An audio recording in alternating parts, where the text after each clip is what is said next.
Next Bharatiya Janata party government తెలంగాణలో రావాలంటే ఏమి చేస్తే బాగుంటుంది అది కేంద్రంకి చెప్పాలనుకుంటున్నాను.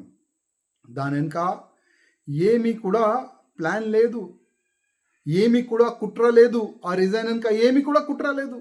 చాలా మంది యూట్యూబ్ ఛానల్లో నడుపుతున్నారు, మీడియా ఛానల్లో నడుపుతున్నారు.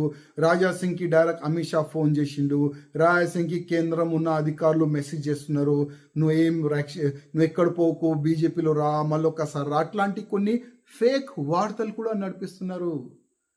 అట్లాంటి మెసేజ్ వచ్చే అంత పెద్ద వ్యక్తి నేను కాను. అమిత్ షా గారే డైరెక్ట్ నాకు ఫోన్ చేస్తున్నారు, కొన్ని వార్తలు నడుస్తున్నాయి. నేను అంత పెద్ద వ్యక్తి కాను. ఎప్పుడు కూడా అమిత్ షా గారు నాకు ఫోన్ చేయలేదు, చెయ్యరు కూడా. నేను చాలా చిన్న వ్యక్తి, నేను చాలా చిన్న ఒక ఎమ్మెల్యే, ఒక కాన్స్టిట్యున్సీకి ఒక చిన్న ఎమ్మెల్యే. నాకు వాళ్ళు పెద్ద మనుషులు ఎక్కడ ఫోన్ చేస్తారు భయ్?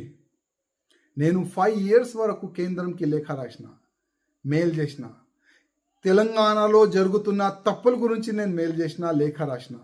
కానీ ఆ మెయిల్ కానీ ఆ లేఖ కానీ వాళ్ళ దృష్టికి వచ్చిందో లేదో తెలియదు. కానీ గతంలో అమిత్ షా గారు బేగంపేట ఎయిర్పోర్ట్లో వచ్చిన తర్వాత కూడా రిక్వెస్ట్ చేస్తారు, సార్ కలవాలి, చాలా తప్పులు జరుగుతున్నాయి తెలంగాణలో.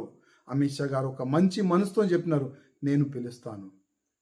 కానీ దానికైనా ముందే తెలంగాణలో ఏమైంది అందరికీ తెలుసు, చాలా తప్పు జరిగింది.